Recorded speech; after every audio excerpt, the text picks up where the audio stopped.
waisikia sauti yangu, nami nawajua, nao wanifuata. Kwa jina la Baba na Mwana na Roho Mtakatifu. Tumsifu Yesu Kristo. Basi ndugu zangu, tunapoendelea na furaha ya Pasaka, tunaendelea kumshukuru Mwenyezi Mungu kwa sababu ya kufufuka kwa Bwana wetu Yesu Kristo. Lakini leo Dominika ya 4 ya Pasaka inakuja na upekee wake. Tunaalikwa kumtafakari Kristo kama mchungaji mwema. Lakini ni siku ambayo pia tunaalikwa kuombea miito mitakatifu. Ni Dominika ya miito. Kumbe sisi tulio hapa seminarini, ni siku njema, siku ya kufurahi, ni siku ya kukumbuka tulipotoka, ni siku ya kupalilia yale ambayo Mwenyezi Mungu ametupatia wakati anapotuita. Kumbe tumshukuru Mwenyezi Mungu, na kwa sababu ya furaha ya Pasaka tumpe Mwenyezi Mungu five factorial. Tupatie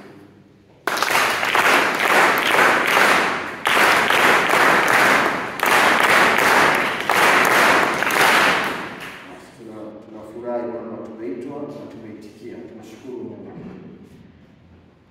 Baba Mtakatifu Francisco, kabla ya kuaga dunia tarehe 19 Machi alipokuwa hospitali, basi alitoa waraka wake juu ya Dominika hii na akatuambia mambo kadhaa. Kwanza, amesisitiza na amehimiza vijana waendelee kutoa maisha yao kama zawadi. Na natumaini na sisi tumetoa maisha kama zawadi, si ndio jamani? Tumetoa maisha yetu kama zawadi. Bado anasisitiza kwamba wito ni kama ishara ya tumaini.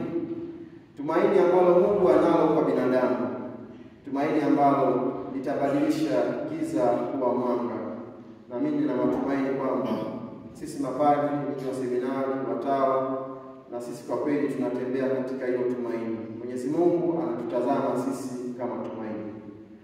Pia Baba Mtakatifu anatuambia katika wito huu wa tumaini unaambatana na imani. Imani ambayo inatusaidia sisi kama mahujaji wa tumaini kusonga mbele bila kukata tamaa. Na mwisho anawaalika vijana waendelee kufanya mang'amuzi katika wito wao. Na mang'amuzi hayo ni safari. Mang'amuzi hayafanyiki mara moja. Mang'amuzi ni safari. Ni safari ambayo inaendelea. Hata unapokuja kuwa padri, unaendelea na mang'amuzi ya kutafuta utakatifu. Mang'amuzi ya kutambua kwa nini Mwenyezi Mungu amekuita, kwa nini Mungu anataka nini kwako. Tunaalikwa kufanya hayo mang'amuzi. Kutoka katika maandiko matakatifu, basi tafakari mambo matano. Mambo matano. Sitatumia masaa mawili. Mambo matano. Jambo la kwanza, tunaalikwa ndugu zangu, tunapoitwa leo Dominika ya miito, kuwa na bidii. Kuwa na bidii katika maisha yetu. Kuwa na bidii. Tumesikia Paulo na Barnaba wanahubiri kwa ujasiri, wanatembea kwa ujasiri, lakini nyuma yake Paulo hakuwa hivi, Barnaba hakuwa hivi. Mungu aliwaita kama watu walikuwa na bidii. Ndio hivyo hivyo hata na nyinyi, sio vijana weae, sio vijana wa hivi. Mna thamani kweli, vijana wenye akili, vijana wenye afya, vijana wenye nguvu, mna qualities, mna bidii, mna nguvu. Na Mwenyezi Mungu amewaita katika bidii zenu mlizonazo. Ni Dominika ya kukumbushana kwamba zile bidii tulizonazo tuendelee kuzifanya. Paulo kabla ya kuwa Paulo alikuwa Saulo. Alikuwa na bidii, lakini bidii yake ilikuwa bidii ya giza. Alikuwa na bidii ya kujifunza mafundisho vizuri ya Wayahudi. Akawa na bidii mpaka ya kuwaua Wakristo. Alikuwa na bidii. Na mimi na wewe inawezekana tuna bidii ambayo Mwenyezi Mungu anaitaka isiwe bidii ya kuelekea katika giza. Hiyo bidii tulionayo Mwenyezi Mungu anaibadilisha na inakuwa bidii njema. Ni ndani ya wokovu. Sauli anabadilika anakuwa Paulo. Na ile bidii ile aliyokuwa anaitumia kutembea kuwa Wakristo, kutembea kutangaza Uyahudi, anatembea tena kuwapa watu amani, kuwapa watu uhai, anatembea tena kutangaza neno la Mungu. Kumbe na sisi kama kuna bidii ambazo tunazifanya ambazo hazina manufaa, tuzibadilishe kutoka kwenye Sauli kuwa Paulo, tuzifanye vizuri. Barnaba naye alikuwa na bidii. Huyu ni Nathanaeli ambaye pamoja na Uyahudi wake aliona bora amtafute Yesu hata kwenye maficho, mfuasi wa asili wa Yesu, mwenye maswali mengi kwa Yesu. Alikuwa na bidii kweli ya kumjua Kristo. Bidii hiyo imelipa. Leo ana nguvu ya kutangaza neno la Mungu. Kumbe tunalika cha kwanza kabisa kuwa na bidii.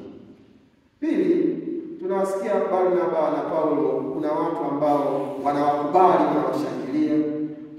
Kuna wengine tena ambao wanawafitini na kubadilisha maneno yao mpaka wanawatoa na kuwafukuza. Tunajifunza jambo la pili, ndugu zangu, kuwa na msimamo. Tunapoitwa na Mwenyezi Mungu, tunaitwa kuwa na msimamo uliobaki kwenye neno la Mungu.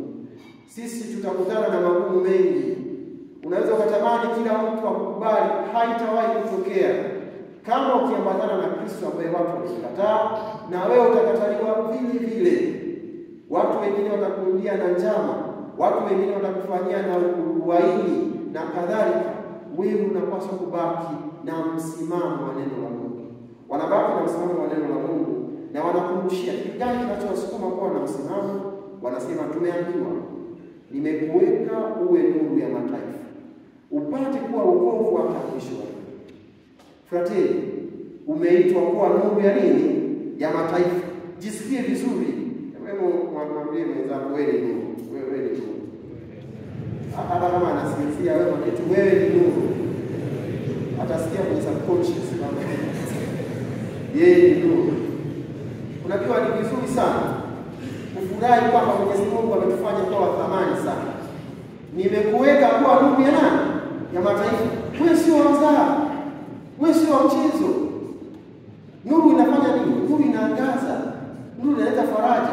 Tukiwa hapa usiku saa 5 baki umeme ukikatika, kuna kama dhaifu fulani tunasikia, atuone, lakini nuru ni furaha. Wewe umeitwa kwenda kwa furaha, umeitwa kwenda kwa tumaini. Yaani kwa kweli ni furaha, lakini ambayo ndani ndio msukumo. Huu ndio msukumo wa Paulo na Barnaba. Anasema, lakini jamani, ilikuwa inapaswa nyinyi tuwahubirie kwanza, lakini kwa sababu mmesukumia mbali neno la Mungu, wacha tuwageukie mataifa. Wakikataa watu neno la Mungu, wageukie wengine. Endelea mbele, songa mbele, tangaza neno la Mungu, kwa sababu wewe ni mwanga. Endelea kuangaza, wewe ni mwanga, wewe ni nuru ya mataifa. Jambo la tatu tunalisikia katika somo letu la pili. Somo letu la pili katika Ufunuo, Yohana anatusimulia jinsi sasa kanisa la washindi ambao ndani yake pia kuna hawa mashahidi ambao walimwaga damu yao kwa sababu hiyo, sababu ya kung'ang'ania ya kuwa na msimamo wa neno la Mungu, wakamwaga damu yao. Ndio mzee yule anamwambia, wale pale ni waliotoka kwenye dhiki kuu, ambao wamesafisha mavazi yao kwa damu ya nani? Ya mwana-kondoo. Wamesafisha mavazi yao kwa damu ya mwana-kondoo. Sisi tunaita kuna matadam by blood, lakini kuna white matadam. White matadam unaweza usimwage damu, lakini katika magumu unayoyapitia kutangaza neno la Mungu, na wewe unakuwa shahidi. Sasa na sisi leo tunaalikwa kuwa wavumilivu. Jambo la tatu ni uvumilivu. Uvumilivu unalipa. Hawa walikuwa wavumilivu kutangaza neno la Mungu, ingawa walikutana na magumu mengi, hata kifo. Fulani kama huwa unadhani upadri ni mwemwele, unadhani upadri ni utakuwa na ndinga, utakuwa unawapigia watu. Anasema Bwana, leo walikuwa wanamwambia nitakuwa na igonga asubuhi, mchana na jioni kama dawa. Sawa, lakini inauzia juu na magumu juu. Kuna vitu vya kuvumilia lazima viwepo. Sasa ukianza kufuatilia zaidi kwa mdemwendo, ukipelekwa kwa wagumu wanaokukataa, ukipelekwa sema kwa watu neno la Mungu unalitangaza, aliingii. Ukigeuka huku sisi mwenyekiti wa wale akuelewi, katibu akuelewi, paroko msaidizi akuelewi kabisa. Ndio utaanza kujua kwamba hivi kuna kajamaa leo kutuambia tunahitaji kuwa na uvumilivu. Anza leo kujua huko unakokwenda panahitaji nini? Uvumilivu. Kwa sababu ya kujifananisha na Kristo, hayaepukiki. Lazima kuwa uvumilivu. Cha kufanya unachotaka kufanya ni wewe kujua kwamba hauwezi peke yako. Ni damu ya Yesu ambayo inaweza kusaidia. Hawa walifua mavazi yao katika damu ya mwana-kondoo, walijipambanua na damu ya mwana-kondoo, pamoja na madhaifu yao, pamoja na magumu waliopitia kwa damu ya mwana-kondoo. Kumbuka, Mungu wakati anataka kuwaepusha wana wa Israeli, alipita akuangalia nani yuko ndani, lakini alifuata damu kwamba hawa ni wana wa Israeli, na akapaka damu ya mwana-kondoo kwamba hawa wataepushwa. Ndivyo hivyo na sisi, si kwa akili zetu, si kwa nguvu zetu, lakini ni kwa damu ya mwana-kondoo. Ndio maana tunaweza kuwa na ujasiri wa kuvumilia. La 4 tunalipata kwenye Injili takatifu, la 4 na la 5. Tunasikia Yesu anasema yeye ni mchungaji na anatuita sisi kondoo. Ndio, nyinyi ni kondoo jamani, sawa? Nyinyi ni nani? Ni kondoo. Mwalimu padri mmoja alikuwa anawafundisha watoto mafundisho, akawa anawasomea neno hili, akawaambia sasa nyinyi ni kondoo, sawa? Alafu akauliza, na mimi ni nani padri wenu? Mtoto mmoja akasema, wewe ni mbwa. Padri akamwambia, hapana, mimi ni mchungaji. Sema, soma tena, mchungaji ni Yesu, wewe ni mbwa. Kwa nini unaniita mbwa? Sema, kwetu sisi tuna kondoo. Huwa tukienda kuchunga tunaenda na nani pia? Na mbwa. Wewe ni mbwa. Ila mchungaji ni Yesu, sisi ni kondoo, wewe ni mbwa. Natumaini kwamba sisi sio mbwa. Sisi wote ni nani? Sisi ni wote ni kondoo. Na Yesu ndio nani? Ndio mchungaji. Basi Yesu anataja hapa sifa yetu sisi kondoo. Anasema sisi kondoo tuna sifa ngapi? 2.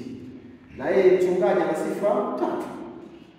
Sifa ya kwanza ya kondoo ni kusikiliza. Anasema kondoo wao wanafanya nini? Waisikia sauti yako. Sifa ya kondoo ni kusikiliza. Kama kuna watu wametoka kwenye sehemu ya wachungaji, utagundua kwamba kusikiliza kumaanishi tu kwamba kuna style fulani ya kusikiliza. Ni kusikiliza sauti exactly ya huyo mchungaji. Ndio unakuta mchungaji amekaa tu, ametulia, amechili kwenye mti wake pale, akifanya tu kondoo hao. Lakini wewe nenda na mzee wako ufanye hawaendi wako tu kama hawajakusikia. Kwa sababu wao wanajua sauti ya nani? Ya mchungaji wao. Wanajua sauti ya mchungaji wao. Nimepita hapo wanapouza mbuzi huko chini hapo. Nikakuta kuna bwana anawaita mbuzi wake majina. Nilishangaa.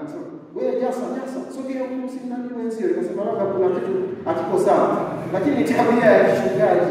Kuna uhusiano fulani wa mchungaji na kondoo. Ndugu zangu wapendwa, ni ukweli kwamba tukitaka kweli kujisikia ni wafuasi wa Kristo, lazima kujifunza kusikiliza. Hata amri za Mungu zinaanza kwa kumwambia mtu sikiliza. Sikiliza Israeli, alafu Mungu anaanza, Bwana Mungu wako ni mmoja, mwabudu. Kumbe tunafundishwa ndugu zangu tujifunze kusikiliza. Na ndani ya kusikiliza tunapata wepesi wa mambo mengi ambayo tunadhani ni wajibu wetu, tunadhani tunatakiwa kuyafanya. Kwa Mwenyezi Mungu maagizo yake kwetu ni machache tu. Tunahangaika kweli kwa sababu hatujui kusikiliza. Sasa kama kondoo ambao wanaweza kusikiliza sauti ya mchungaji kati ya sauti nyingi, na sisi tujue kuna sauti nyingi sana tunazisikiliza sasa hizi. Nyingi sana. Ushauri wa watu wengi sana. Wanasiasa, watu wa dini, watu wa dini, watu wengi sana tunasikiliza sauti zao. Kila kukicha tunasikiliza sauti. Jifunze kusikiliza sauti ya Kristo katika ukimya. Cardinal Robert Sala alipoandika kitabu chake cha The Power of Silence, anasema Mwenyezi Mungu anasikika kwenye ukimya. Na natoa mifano. Hata kwenye unasikia unakaa katika ukimya, damu yako inatembea katika ukimya, kuna digestion kuna vitu vingi vya uhai, vitu vingi vikubwa vinafanyika katika ukimya. Lakini master wa ukimya ni Mwenyezi Mungu. Na ukitaka kujua vizuri, msikilize Mwenyezi Mungu katika ukimya. Tafuta muda wa kukaa kimya. Yaani kuna wakati sisi tuko na vijana wanaita nginja. Yaani unaamka asubuhi unafufuka hapo, umebaki dakika 5, ni chako kitoka tayari kipele darasani, yeye anaenda kulala uko hoi, lakini kuwahi hata saa moja, hata dakika 10-15 ukaa katika ukimya kusikiliza Mwenyezi Mungu. Kuna bwana mmoja alikuwa mnene sana, tumbo lake ni kitabu. Sasa siku moja Mungu akamtembelea. Hii story ni ya uongo. Mungu akamtembelea. Hapo mnene, alikuwa ni mnene kuliko wale tulio nao maeneo haya. Mungu akamwambia, fulani, mimi hapo nje nimekuwekea jiwe kubwa. Wewe unalisukuma kila siku. Afu Mungu akaondoka. Sasa Mungu amesema nisukume jiwe, nitakuwa nafanya nini? Nasukuma jiwe. Kila siku asubuhi, mchana, jioni, nasukuma jiwe, nasukuma jiwe. Anasukuma jiwe, mwaka mmoja ukapita. Mungu wangu, Mungu kama kimbeleo. Sijasogeza jiwe hata ncha moja. Basi akawa anafanya na mazoezi, ili asogeze ile jiwe, asogeze ile jiwe. Shetani akaenda kumtembelea. Story ya uongo lakini. Shetani akamwambia, yaani wewe mjinga kweli. Wewe Mungu hapa amekudanganya, uko hapa unaangaika kusukuma jiwe na hujawahi kusogeza hata kidogo. Achana naye, ndio mambo mengine. Jamaa akasema kweli, hafu hizo. Ni ukweli. Nipo hapa naangaika mwaka wa 3 sasa. Akasema lakini tutamuita nimuulize. Basi akasema njoo Mungu akaja. Tala. Ambia vipi? Nasema Mungu, mimi nataka niache kazi ya kusukuma jiwe. Kwa nini? Kwa sababu sijawahi kusogeza ncha hata moja. Mungu akamwambia, nani alikwambia ulisogeze? Nilikwambia ulifanye nini? Ulisukume. Wewe unataka kuliamisha, mimi nilisema usukume. Sasa faida yake nini? Jiangalie. Tumbo lako lipo na 6 pack. Mwili wako unaonaje? Niko light.